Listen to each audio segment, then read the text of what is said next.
Good evening and welcome to Dark Hour Paranormal. I am your host, once again, Michael Roser. And folks, tonight, we're going to be doing something a little bit different, something that I have been waiting to inquire on for quite some time. And it wasn't necessarily a lack of folks out there with certain knowledge, it was a matter of timing. And of course, yes, at the end of the day, the right person. Tonight, I have joining us here on the channel, Ufologist Lesley Mitchell-Clarke.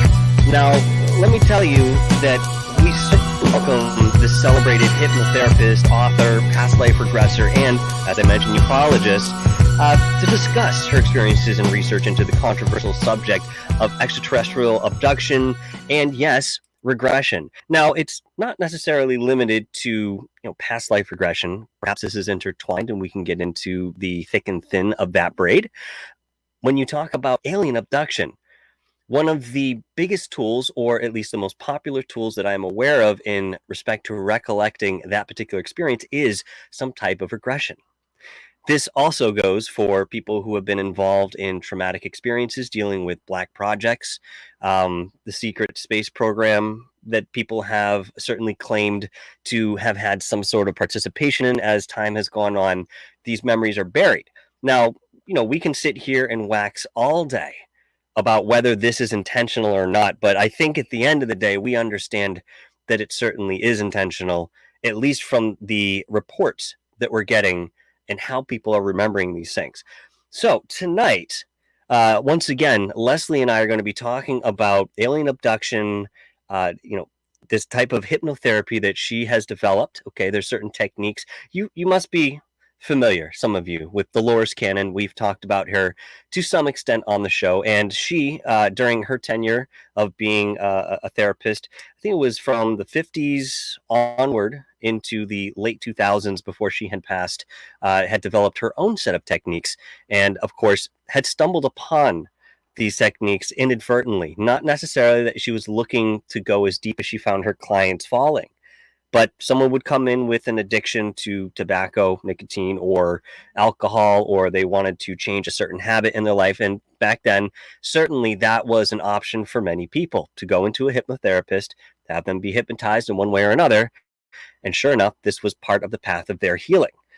Again, some have found that we can go much deeper than what we had expected to do. And Lesley, I believe, will tell us a little bit about how that works and perhaps give us some clarity in respect to hypnotherapy and the validity that it may actually hold within our field. Because again, if this is one of our best tools, well, we want to learn as much as we can about it. Now, without further ado, as I usually say here on the channel, I don't want to keep Lesley waiting because, my God, I have some great questions for her. And of course, I know many of you are in the chat. I'd love seeing you guys here. Thank you for being with us tonight. We have made it through the heat wave. And I know it was hot everywhere, but God damn it, was it hot over here in the Northeast. We made it 1 week over. But I'm still sweating in the room here. I can't turn the fan on. Microphone to pick it up. That's all right. Anything for you guys, right? All right. Enough about me and what I've been talking about here. I'd like to introduce to you Lesley Mitchell-Clarke. Lesley, thank you so much once again for joining us here on the show tonight. I appreciate you taking the time. How you doing today? Oh, Michael, thank you so much. I'm, as you said, our great northeastern heat wave has subsided, so I'm not melting, so I'm feeling pretty good. And I am really happy to be here with you this evening and to be able to talk about, the kind of work that I do and hopefully allay any fears and also maybe reach individuals in your listening audience who may have had experiences themselves and are feeling, isolated or afraid or reluctant. So I hope that we can dispel fear. That's one of the things I want to do. So now, folks, I want you to take just a moment and take a breath and look at the screen right now. This is how you start an interview. This is the attitude that you come in, the energy that Lesley is bringing to us today. Because yes, at the end of the day, that is exactly what we're trying to do, Lesley, right? We're trying to help people understand these concepts, understand the normalcy that is behind them. And of course, those who have gone through them to understand a little bit more about why they've gone through them, perhaps why it was them who had that experience, and then to write these type of traumas within themselves and find something much more meaningful in respect to the healing. So I really appreciate your disposition on that end, and certainly I think we'll cover some of that tonight. Now, before I jump into the questions, I just want to let people know that your library of expertise is, like some of my other guests here, it just volumes, extremely extensive. And when we talk about certain concepts here, folks, at length tonight, please know that we are only brushing the surface. Certainly check out the links in the description below. You will find all of Lesley's work there and how to find her if you need to contact in certain respects. Please, I implore you to go and check out those bodies of work, because those will be more in depth. This will be just sort of an echo tonight within our hour that we are allotted. So Lesley, let's start at the beginning, because I need a little bit of understanding in respect to the foundation of where you came from. Now, we understand that many people have certain experiences early on in life, or they have some sort of adapted interest, perhaps because somebody they knew had an experience. Maybe it didn't happen to them directly, or they come from the world of academia exclusively and are now peering into something more pseudoscience or esoteric. For yourself, where did you get started where you decided to pursue a career or a path in what you do today with hypnotherapy and the type of clientele that you choose to help? Oh, thank you, Michael. Well, I would have to say, in all honesty, I think that I was born with a certain amount of, as the Irish call it, the shining. Hmm. From a very early age, I saw auras, I saw entities, I saw elementals, and in fact, I remember one time, you know, going to mass or leaving, and I asked my grandmother. I said, Grammy, why when some people are praying, do they have halos around their heads and other people don't? Hmm. And, she couldn't really answer that. So she said, well, I think I would just keep that to yourself, So I think I probably do come from rather a long line of sensitive people. So I began with the sensitivity, certainly. I was always fascinated with the idea of extraterrestrial life, of Mm-hmm. what's happening, and other. This was always a passion of mine. And in fact, at the age of 16, when I went away as an apprentice actor to do summer stock in the Black Hills of South Dakota, I had some very profound experiences, which in fact convinced me beyond any shadow of a doubt that in fact not only is there extraterrestrial life, but it's engaging with us and has been. So this was something that was sort of part and parcel now of my being into this. Now I spent a lot of my professional life in the entertainment business in various aspects of it. I really did, Mm-hmm. as a singer, as an actor, and for a number of years later, after our kids came along, as a publicist in the music business. And at a certain point, I found it completely unfulfilling, and not just unfulfilling, but toxic. I felt like, here I am. I've got these vulnerable clients who have shaky egos, and I'm blowing up their egos for 3 months while we promote the Hmm. record. And then I drop them like a hot potato. So it just seemed so wrong, all of a sudden. So I guess you could say I had a bit of a midlife crisis. Now, I did not go out and buy a red convertible or get a mistress or a gigolo or both. No, no, no, no. So it was a kind of a subtle midlife crisis. So, Mm-hmm. but my dear husband said to me, I think that something that would give you a lot of insight, and this was something I had never experienced. He said, I think you should have a past life regression. Now he sent me as a gift to see, this was a lovely lady who was trained not by our dear late Dolores Cannon, but Dr. Georgina Cannon, who later was my mentor, but unrelated, but the same name. Oh, Yeah, okay. same name, but unrelated. But at any rate, the experience was profound, and it was profound for a number of reasons. But the main reason why it was profound is I understood that I could do this work, that I intuitively understood it. Now, if you want to call that a past life, Mhm. overlay, maybe, but because hypnosis is certainly ancient in the extreme, it's well over 6,000 years old. And that's by recorded history. So it's ancient. So I just knew that I would be able to help people and ease their suffering and help them heal, and I could do this work. So it wasn't long after that that, without dropping, career number one, I went and took the necessary training, which was at the a proper school for this kind of work. And after completing all the required coursework and all the stuff, then I was finally a certified, what did they call it? Consulting hypnotist. That's like Mhm. level one. So, Mhm. but as soon as you do that, I mean, you can put out your shingle, which in some ways is a disturbing thought. I'm for a more hearty training program myself, but at any rate, so I was out there, and as I had thought, it was a natural, fulfilling, wonderful kind of thing for me. And I very soon got a job at a nice clinic, and at this particular clinic, it it turned out that about every month someone would call in or come in because they had had what they felt was an experience of high strangeness or possible ET Mhm. contact. They had missing time, maybe they had marks on their body. I mean, all of the above that you would expect.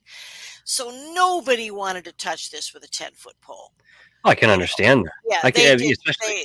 They didn't. And frankly, I didn't either until I had completed some extensive training in past life and intralife regression. So I really didn't work with these individuals until I was very comfortable with these other modalities of regression. And then, as needed, kind of like Dolores Cannon. I mean, in fact, I'm a huge devotee of hers, but I didn't reinvent the wheel, Michael. I don't even want to make it seem as if I did, but I took tried and true past life regression techniques and simply adapted them for um, for metaphysical regression involving, generally speaking, extraterrestrial contact. Well, I So, think that's how some of these concepts are passed. And sorry, how do I say this?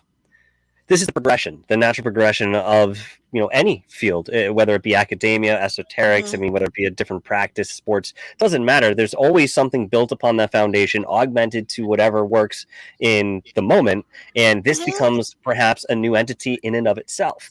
Now, you mentioned that hypnosis, is scores of years old. I mean, we can mhm. trace this back to our ancient ancestors at the very least to make it a generalization. How much, in your opinion, is this more of something sitting in? I see. I'm not coming up with the right word with this. Hypnosis has been regarded as majorly suggestion. Okay, Oh and yeah, I, yeah. I I would like to get your clinical thought on that, because this is a very large concern for people trying It to use is. this as validation within our field. Yeah. Well, first of all, I would say that all hypnosis is self hypnosis. There is no Manchurian candidate syndrome, at least not in pure hypnosis. Now, I'm not going to say that there haven't been perversions of hypnosis where it was used in various horrendous government programs, which I believe Right. existed and still do exist to a certain extent. But at any rate, pure hypnosis in the Adlerian way that it is, an Ericksonian way that it is practiced by contemporary practitioners, is completely benign. Hmm. And the whole secret of hypnotherapy is about the mind body connection. And amazingly enough, and the ancients knew this, if we can get the physical body relaxed enough, and now today we do it simply by talking and using progressive relaxation or imagery or whatever we choose to use to get the person to just completely let go. The ancient Greeks and the ancient Egyptians gave their patients a big glass of a big opiated liquid. Mm-hmm.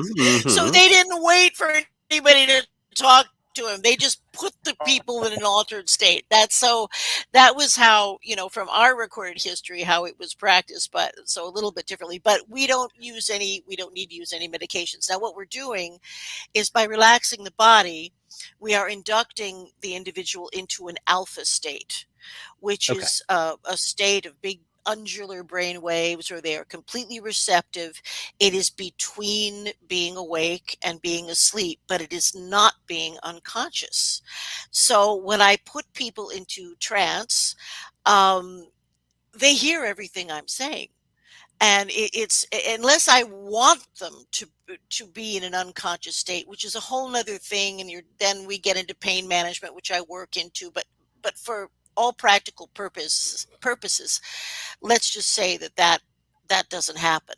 So even when people are going into their recollections of either past lives or encounters, they have an awareness of they have a sense of consciousness and independence. So if someone were to become, oh, I don't know, upset or uncomfortable during the course of hypnotherapy, during the course of a regression, all that's required to pop out of that is just the individual desiring to shift their attention. It's kind of like coming out of a daydream rather Okay. than waking oneself up. So there are a lot of really false.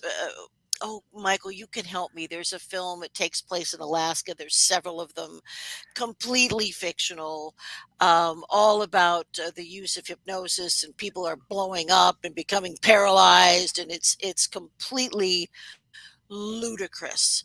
I'm not familiar. Hypnotherapy. Oh, Sounds interesting though. it stars that beautiful actress who was in The Fifth Element. Oh, Um, um, oh God, I know you know. I know not you Portman, was it? know. Was it? It wasn't Natalie Portman, right? Who was that, guys? No, no, no. Oh, That I beautiful. forget her name. God, Oh, bad. Sorry. golly.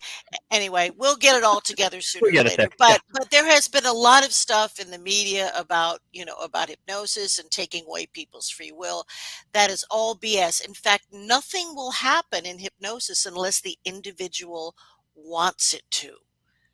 So, So, with that in mind, I've witnessed many regressions, especially along the lines of survivors of these Black mhm, projects going back, mhm, mm, living through that trauma again, mhm, and then when they come out, they seem somewhat oblivious to what just mhm. happened. They may not have the memory of what they went through again.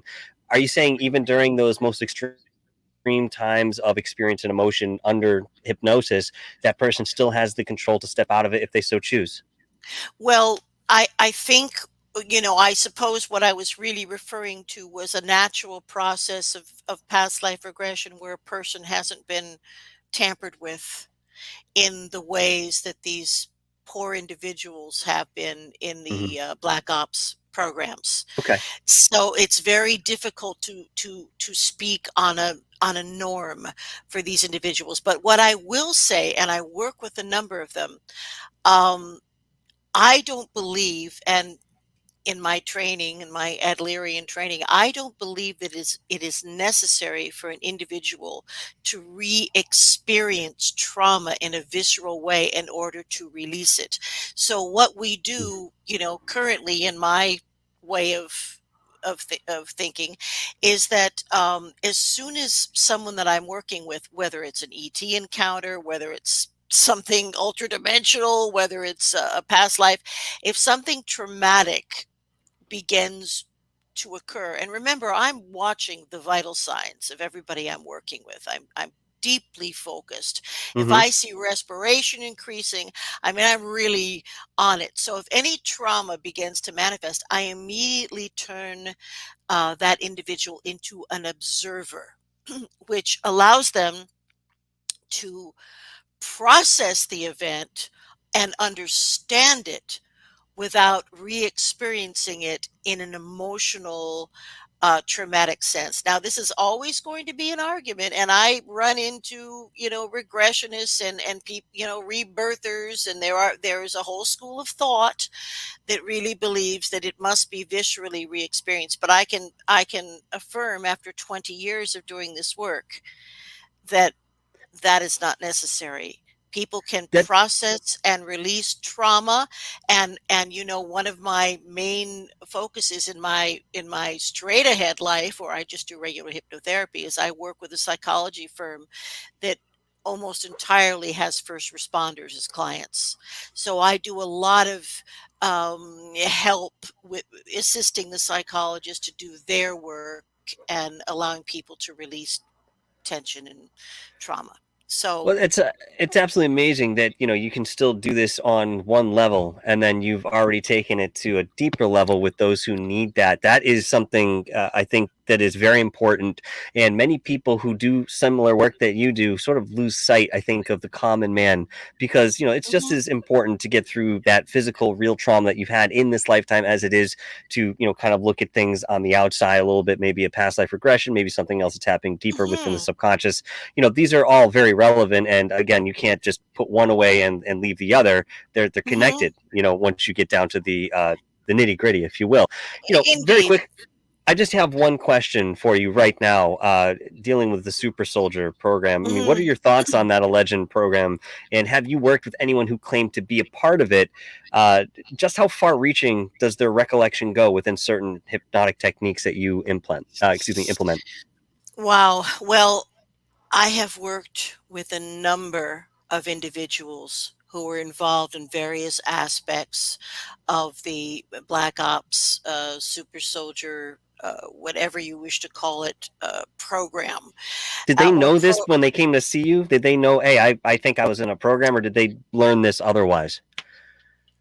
Usually it was something that when I should probably say before anybody comes to see me, I have a long intake that I do, including a big long conversation, because I am not allowed legally to work with individuals that have been diagnosed with a serious mental illness. And not everybody, God bless them, who comes to see me has actually had an experience. Although a mental illness and an experience do not necessarily preclude each other. So, Right. but that being said, oh God, I forgot the original question. I was being so lucid there No, for a that's moment. fine. I sort of fire these out at you. Believe me, it's it's okay. I know I had a The original point. the original question was, what are your thoughts on the alleged super soldier program, and have you worked with Yes, anyone who yes, claimed yes, to be a yes. part of it? Yeah. Okay, so in answer to your question, yes, I have worked with a number of individuals, both men and women, who have been part of these programs, which have been in operation at least since the early 60s. They're a result of the Truman and later the Eisenhower Agreement, Hmm. and a combined uh, type of a certain group. I think it's the Zeta Reticulites. There's a certain group of ETs that have been involved with giving us technology, like Velcro and other Yes. things. Yes, I heard And this. Yeah. so I have absolutely, and the worst things, the absolute worst things that I have ever heard in my treatment space have occurred at the hands of our own humanoid people, to ourselves. We don't need to fear the ETs. Yes, there's Zeta Reticulites, but they're also benevolent beings, just benevolent civilizations to which we are genetically attached, just waiting for us to, put on our big girl and big boy pants and begin treating each other with respect. It's really simple, and we really won't do it. And so, but the most terrible things that I have heard have happened within these programs. Now, also, I'm sure you probably had on Captain Randy Kramer. I Uh, actually reached out to him, and he was all gung ho about coming on. And I think he saw that I didn't have enough subscribers for his taste and disappeared on me. But I was oh, pursuing him. I was pursuing him. Yes. I will say, as just knowing him as a friend, I know that something went down, I think, with his family, and he kind of evaporated for a minute, Okay. like a year, and he didn't even respond to me. And I Okay. only just recently heard from him again, and he's teaching his psionics class. But I believe he had been in the Southwest United States. I think now he's back in his home territory of the Northwest. So I think he's back online, Michael, after I'll an reach out to absence. him again then. Yeah, Yeah. but he has shared so much information with me that and I know that Randy, bless his heart, he did a number of appearances on Gaia. Not that I'm endorsing anything particular on Right. Gaia because Right. I'm Right. not, but Same here. they for obvious reasons, but Yep. they put him through 3 lie detector tests, and he sailed through. So whatever has happened here, it is deeply in his belief system.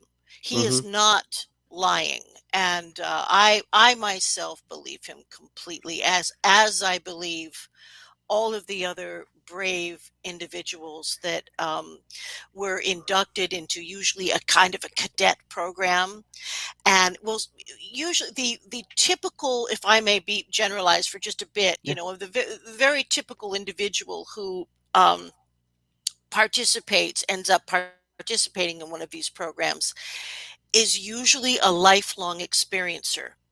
And I think there is some following of genetic lines there, as far as, they're looking for PSI ability. They're looking for physical strength. Now, Randy Kramer believes that he was sort of upgraded in the womb without his mother knowing. He's not sure about his father, but without his mother knowing. And Mm-hmm. I further to that, I will also say that many many individuals who have been part of the secret space program seem to come from military families.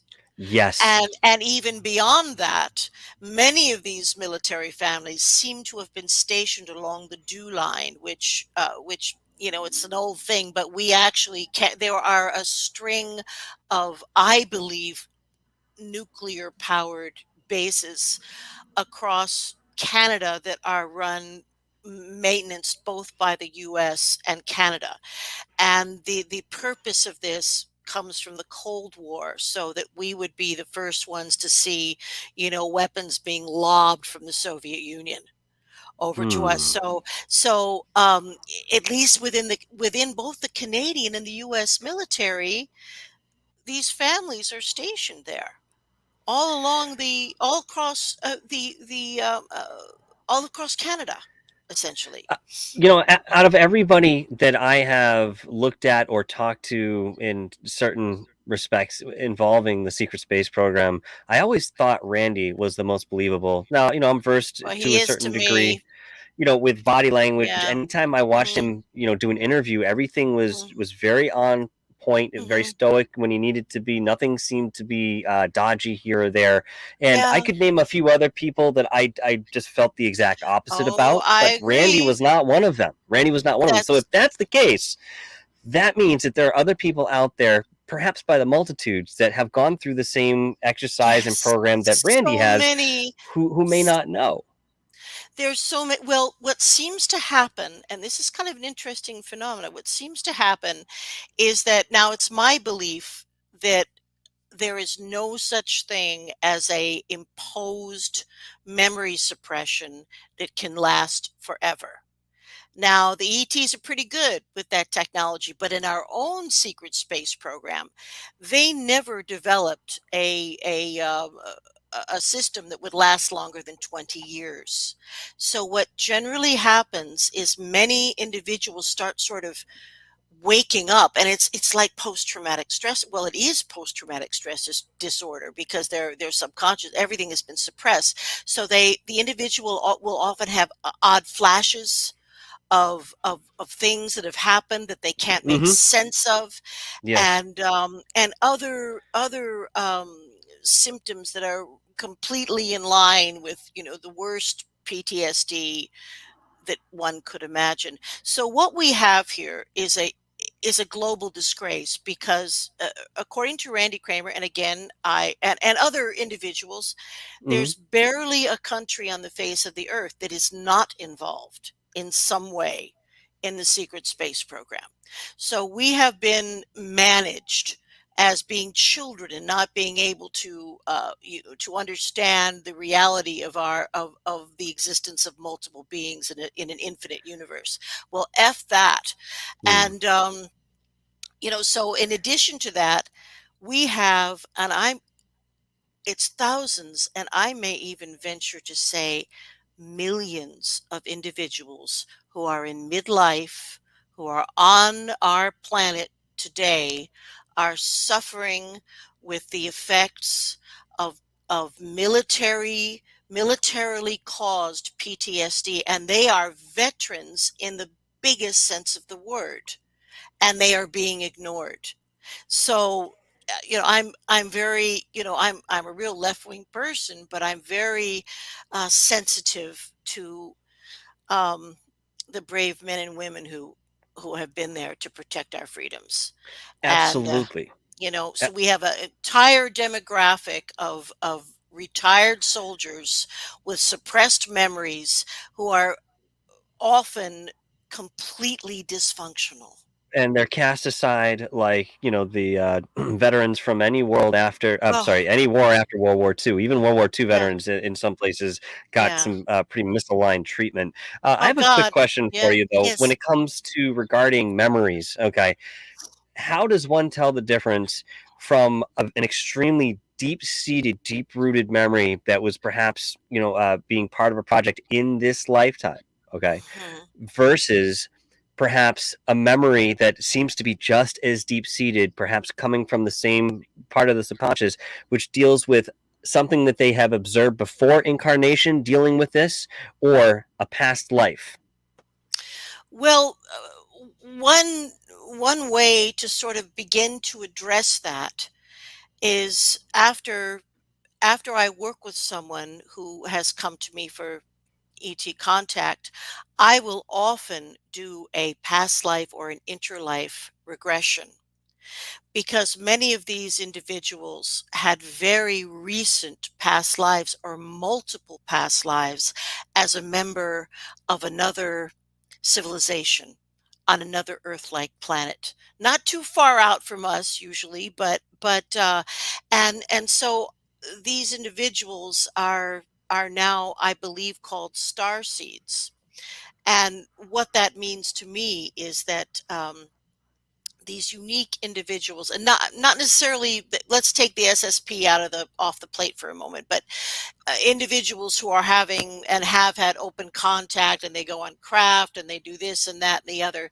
I believe these are largely evolved beings who have chosen to come in to physical form Yeah. during this incredibly critical time in our stage of evolution, which I think many societies have either passed through or blown up.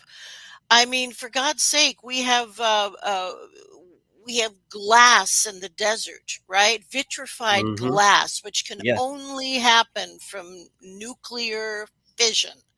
So the destruction of each other is nothing new on our planet. So between that, and I think between Mother Earth, and natural things that happen, but many people that I work with, when they come to me initially with these partially recovered memories of whatever they've been through, and they are looking for their purpose. It's like it's a big kind of a why me? Why am I having these experiences with these beings? Right. Why Of can't I course. remember what I do at night? So when that becomes a question, the best thing to do is to do a past life or an interlife regression. And invariably, we will discover that the individual has come here with conscious intention to be part of the grand experiment. And I do believe that our watery blue planet is somewhat unique in the sense that we have um, a big diversity of awareness. I'm Yes. not sure how common that is in other cultures. I mean, I mean, on one end, we've got like, Charles Manson and, sociopaths and psychos. And on the other hand, we've got, I know, you name it, the Dalai Lama, whoever you want to put in that evolved, rarefied air. But we have a huge spectrum of awareness here that I think is quite unusual in our little corner of the galaxy. I do think that it is unique as well, and I've certainly heard this from many different sources saying that this particular planet, especially at this particular time, and this may stretch for some millennia when I say this particular window of time, we are in a place where every level of soul is here. So maybe someone's here for the first time in a body, maybe they're here for Hmm. the millionth time in a body. And of course, Hmm. that accumulation, that compounding experience dictates in certain respects, guides what that person experiences in the next life based on the choices that they make. Going back to, what karma actually is rather than what people traditionally think it is, sort Hmm. of this Hmm. punishment that's overlays more cause and effect than anything else. No, no, I Yeah, don't believe definitely that for not. a moment. Definitely no punishment involved. Again, as far as I understand, not going too far away from what we're speaking on here, but when you go through your life review and you view what you've done, for others and to others through their eyes, and you get that whole sense and feeling of what they experienced, you then make a decision saying, "Oh shit, maybe I can go back and be better to this person. Can we try it Hmm. again in a different way?" So again, there's, when you talk about different species or cultures perhaps not having the same diversity, anytime we have had some sort of interaction with these extraterrestrial or interterrestrial beings, they seem to be more unified, not Hmm. only in appearance, but in the way that they're organized, the way they work. They're very tightly Yeah, knit families, if nothing yeah. else, the way that we would be familiar with that definition. Very curious, to kind of mention that. And yet we can walk around this planet as human beings and take it for granted because we are so ensconced in the immediate experience of what we're going through that, I mean, by and large, most people aren't thinking too far outside of themselves. And we are here obviously encouraging people to do exactly that. Reach outside, those boundaries of what you think you have for limitation. Yeah, You're going to find an entire world well beyond what you ever expected. And I that's think right. that's quite interesting. But going into the abduction again with the extraterrestrials and so forth, digging a little bit deeper here, at what point in history, within your understanding, did we begin to document extraterrestrial abduction experiences? Was there a first time that we could collectively settle on? Well, it may surprise you when I'm about to tell you, but I will also say that unidentified aerial phenomena is something that has been documented throughout history. There are some amazing woodcuts, German woodcuts, which portray some kind of battle in the sky with triangular ships and things exploding. And of course, when we talk about, the Vedic culture and the Vimanas and the flying Mm-hmm. machines. So, I mean, I consider all of that. And also in our Old Testament, I think that the biblical beings were heavily involved with extraterrestrials. They were Mm-hmm. genetically spawned by the extraterrestrials. And I don't know about you, Michael, but in the Old Testament, I don't think that there is a God of love that would ask me as a mother to sacrifice one of my children. Nope. And like they're effing with you, and then to say, Yep. "Oh well, okay," that's not godlike. That's some of the nasty traits that we inherited from our That's progenitors. ego. That's That's that's ego. ego and control and all the rest of it. So, so there's a lot of that, but I think probably um, the modern era of ufology really begins when the United States was new, and the first individual to file a report of a sighting of a unidentified flying object was Thomas Jefferson. Yes. So it Yes, goes but it, it does goes that way imply back. that he might have been taken too? Because there are people who believe that if you just see them and you identify that, UFO obviously is its own description, but if we were to Hmm. assume that at least back in those days it was something that wasn't us back engineered in some respect, right? So there was something else Yeah. at hand here. Again, there's this common thought that if you at least experience it, if you see it, then there's a good chance you've been abducted. Do you think that that was the case with some of the earlier cases, such as Jefferson and others? Well, what I do think is there really is no such thing as an isolated experience.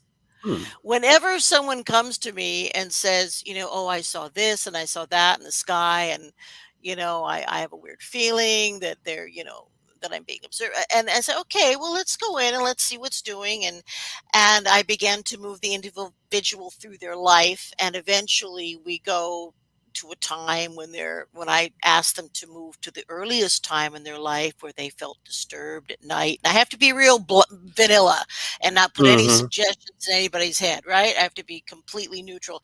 But invariably, people who have even had, visual phenomena recall visitations and being taken to craft and maybe being with other children and learning new skills. See, you touched on this earlier, Michael. We all have the ability to be magical beings. I mean, we can communicate with each other telepathically. I have no doubt that we could, move objects if we wanted. I mean, we have those skills of our forefathers, but we Mm-hmm. are also the masters of limitation, as Bashar would say. Whereas you touched on so brilliantly earlier, I mean, we're looking at the world, our 2D dense reality world with like blinders on like that. Makes sense. And yeah, and it's only that was a form of control. We just have to wake up, but it's happening, and it's happening at a grassroots level with wonderful people like yourself.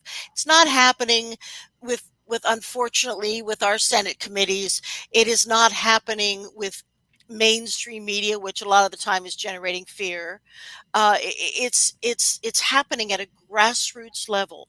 I think that the evolved ETs that engage with us have become frustrated with the idea of any kind of central sanity point on our earth.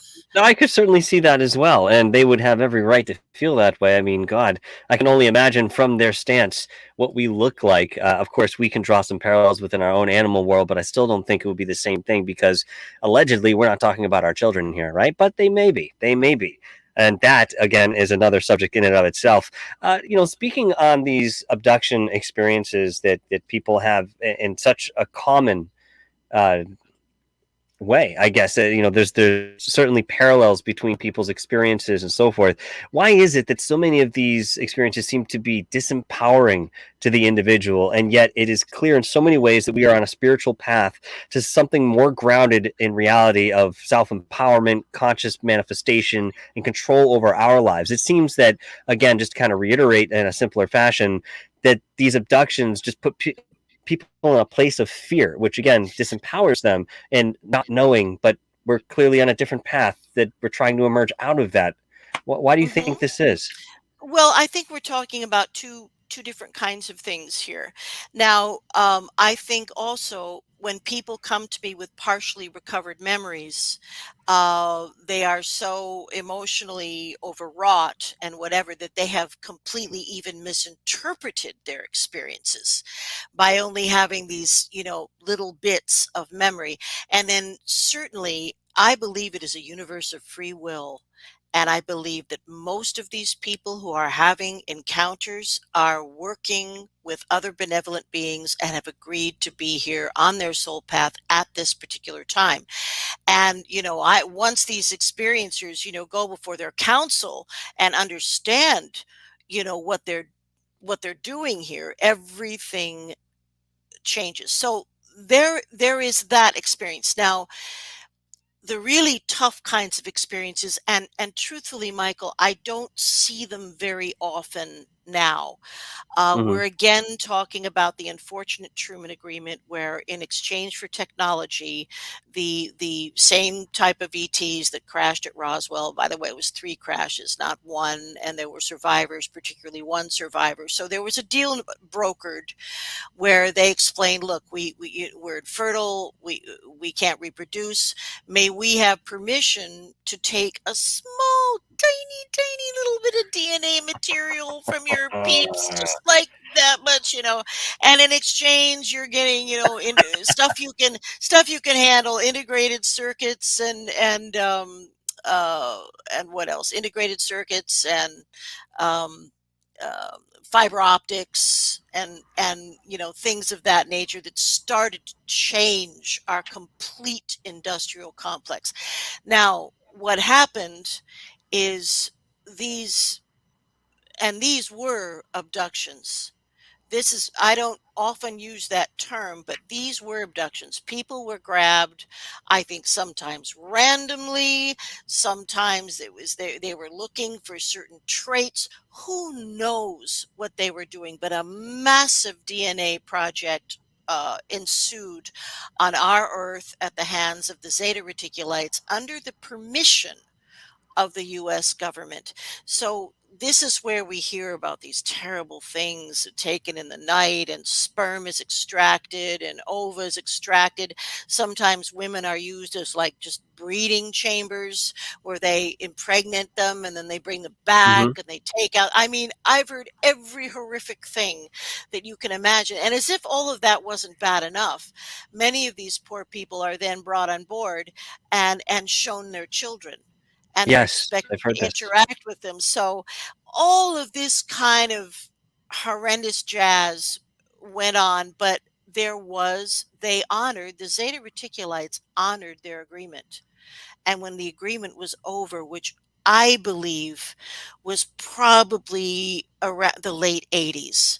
There are other Mm-hmm. experts that have a much better idea of that, but it had to be around that time. So at this time in my work, in the early days, I saw more of it, but now it's very unusual that someone comes to me traumatized by these types of experiences Mm-hmm. at the hands of the Greys. Usually, they have to be older. Um, Now, am I saying that all beings are benevolent that interact with us? No, that would be idiotic. As above, so below. There are beautiful reptilians, there are funky reptilians. But Certainly. as far as what they can do, as far as, influencing our behaviors, it's really very limited, because most of the beings out there believe in free will. That's why they haven't really stepped in. And if you're a parent out there, I think you can have an understanding. There comes a point where you just have to step back and let your kid do it or try it or fail or fall on their ass.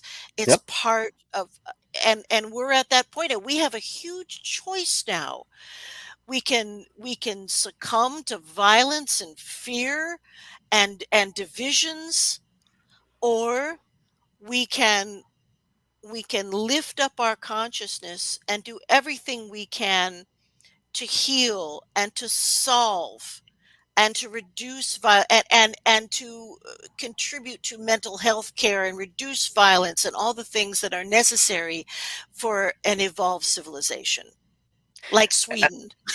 Yeah, I- We just have to be like Sweden and we'll be okay, I promise.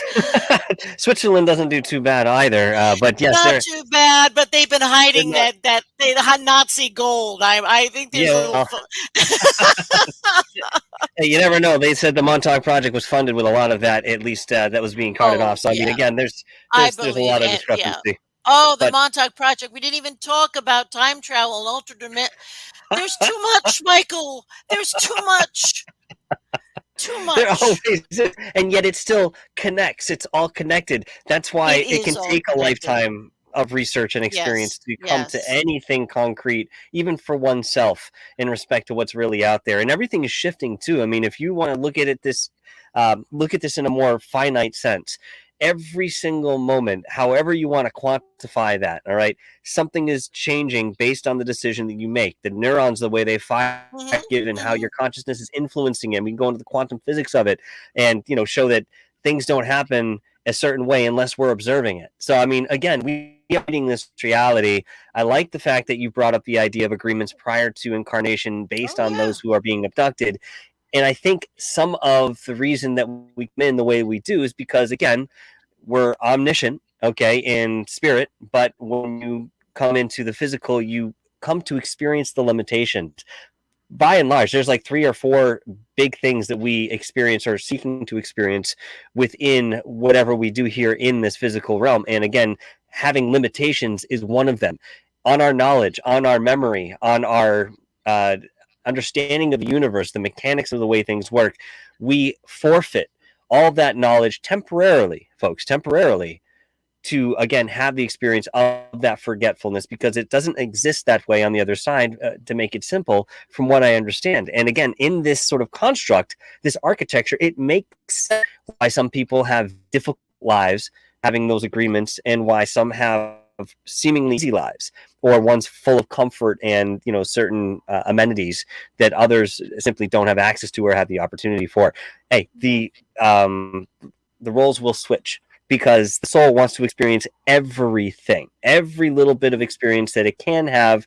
That's what it wants. And you can use your imagination to the most joyful and most morose experience, everything in between. This is what we want. Now, there are a multitude of theories, and we might have touched upon this a little bit in our conversation as we've been going on. The theories in regards to extraterrestrial abduction, the sandbox theory, genetic research and experimentation could be a reason they're doing this, past life association with certain constellations or bloodlines. We've mentioned that a little bit. What are your thoughts as to why human beings are so often abducted, and does this ever seem to happen to any other mammal on this? No, we're special. I mean, we are hybrid beings.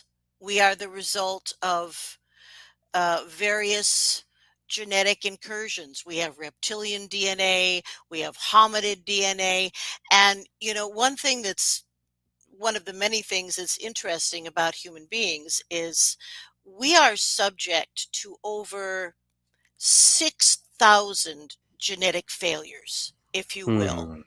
There is no other biological, entomological, or seen, there is no creature on this earth that is also susceptible to anything like that. What that says to me is genetic tampering. Do And you I think? think Sorry, go ahead. So go ahead. I'll ask you after. Go ahead. and I think some of what's going on here is some of the beings out there feel a responsibility Mhm. for how hard we are fighting to rise above our, if you should, I guess our animal nature is the only way that I can put it, because the Anunnaki were fully involved in greed and war and incest and like just about everything that you could possibly imagine. They were into it, and they are our primary forebears. What I wanted to ask you, and all those are really, really good points, and something that I think deserves more attention as, again, we move forward in this field of research. It's been purported, okay, and I'll put it that way, that the human body itself has a unique ability to possess or to contain a certain level of consciousness. Some people call it Christ consciousness. I don't know if there's another terminology for that specific energy. But with that being said, it's this particular construct, perhaps on the level of genetics, is why the reason is what it is, where we can actually embody this. Now, I've been told, in no odd way, that other animals just do not have this type of mechanism built within their geometry. And that is one of the biggest reasons that we are so unique as individuals, as human beings, rather, because again, we can mirror that Christ consciousness that which other extraterrestrial species have already not only achieved but surpassed in a lot of ways. Now, that's hard for us to think about. Yeah, what are your thoughts on No, that? Thank you, Lori. Thank you, Lori. the the animal kingdom is already perfect.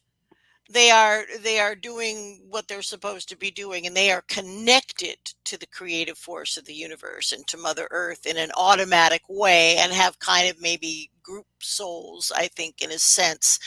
But I really believe that we are part, um, of quite an extensive soul pool. In Mm-hmm. other words, many of the beings that the Yael, the Mm-hmm. Pleiadians, the beings that have, and there are some far out beings, I think, too, that are in our soul group, but that's a little bit more unusual. I very rarely hear about somebody regressing in a life and becoming like an aquatic, like a, uh, Dolphin? kraken or something like a. I Nice. was That might thinking of be an fun though. That, where release do I the sign up? kraken. No, I was thinking actually of a of an octopus, but pretty much, I mean, there's a Vitruvian man. There's a pretty much a model, I think, for what sort of works, in Mhm. our level of creation. Now, we didn't talk very much about ultra terrestrials, but it's my feeling also that there are many, many people that are encountering beings which are not necessarily stuck in our little 2D situation, and they know how to adjust their vibration, how to manipulate matter, possibly use wormholes. But time is not linear. It's not a line like we've been taught, so that we can show up when we're supposed to and accomplish things. It's not. It's probably more like an onion with layers and layers and layers and layers. So I think many of the beings that are contacting us today would fall more into the category of ultra terrestrials. I always found it interesting or intriguing, I should say, that people automatically believed within the description that we're given that time is ultimately linear. They never really took a moment to say this might just be one perspective based on certain progressive experiences that we can collectively draw consensus to.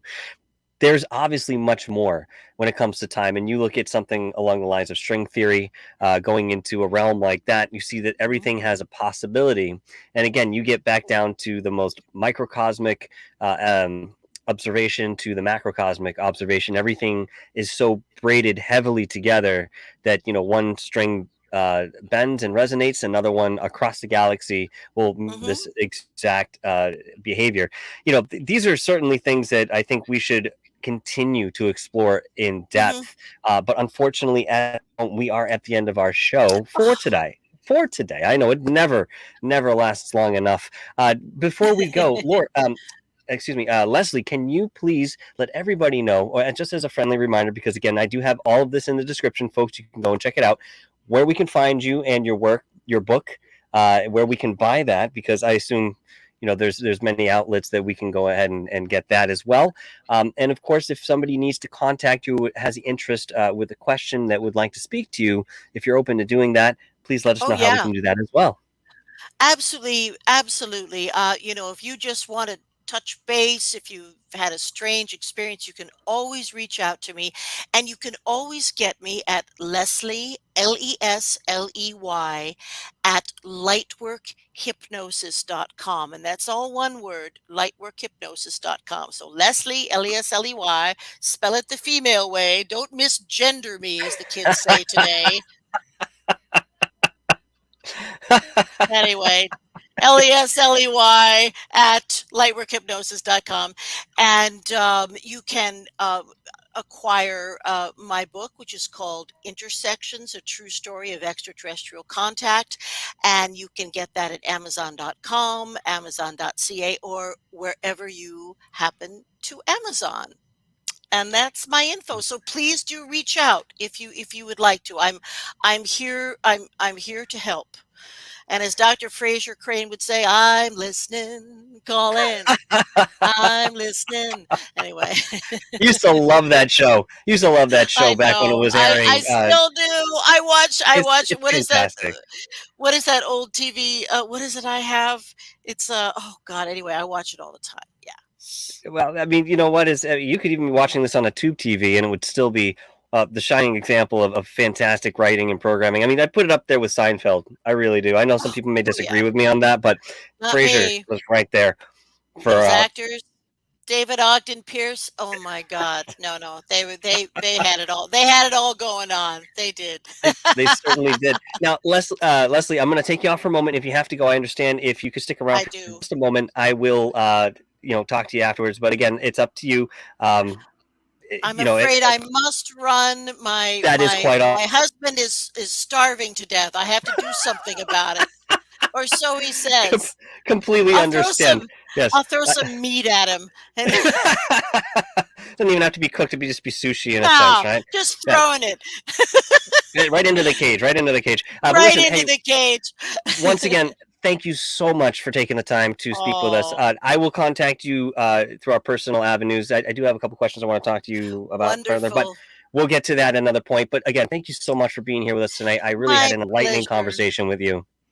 My pleasure, Michael, and everybody out there. Remember, knowledge is power. There's nothing to be afraid of here. I There was nothing to be afraid of. Okay? All At the right. very end of the day, that's what we're looking at, folks. Thank you so much, Lesley. Have a Thank you, wonderful Michael. rest of your night. Thank you. You Cheers. too. Bye-bye now. Thank you. Bye bye now. Wow. God damn it. Once again, I didn't get to half the questions I wanted to because, when I go through and I look at, some of these people's repertoire and what they have to offer, I mean, I start spouting off, whether it's something I write down initially in preparation for the show, if it's something I keep within myself to sort of mold in the correct way as we get into the conversation. I really enjoyed Lesley and her take on certain things here. Of course, we're still really sitting and standing in this realm of esoterics. I think rightfully so, but we're still struggling with the right terminology to really describe what it is that we're going for. One of the problems we have, we start with one word to describe a phenomenon, and then based on that it becomes common knowledge that this is what we call it, sort of like a nickname for somebody, right? And then on top of that we start building another foundation. And again, as we look into these very tall architectures of terminology that we come up with, sometimes it's difficult for people who aren't necessarily versed or haven't been doing stuff within this field for some time to really latch on. And I do apologize for those folks who feel that some of the material that we discuss, not necessarily just tonight, but I'm addressing something in general.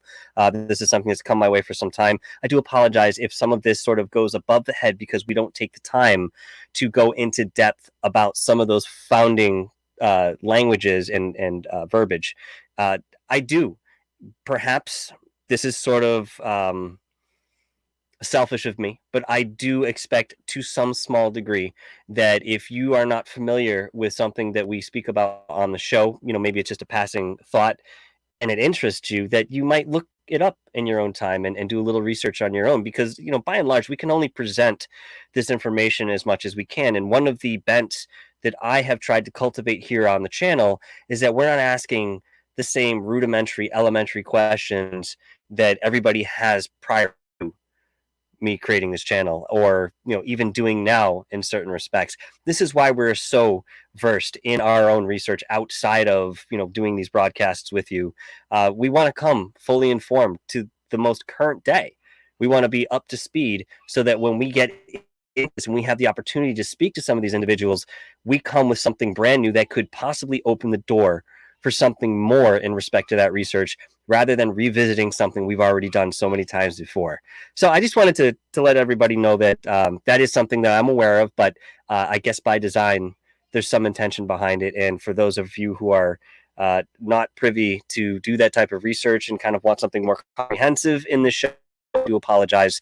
But for now, this is how I have to move forward, because again, the questions that some folks might have with a little research, you can catch up to where we are in respect to that conversation, going deeper into that concept. And again, I'm sorry if this sounds a little dickish or egotistical. It's really not rooted in that. It's just we need a fresh face and fresh answers and fresh questions within these fields if we are to learn something new.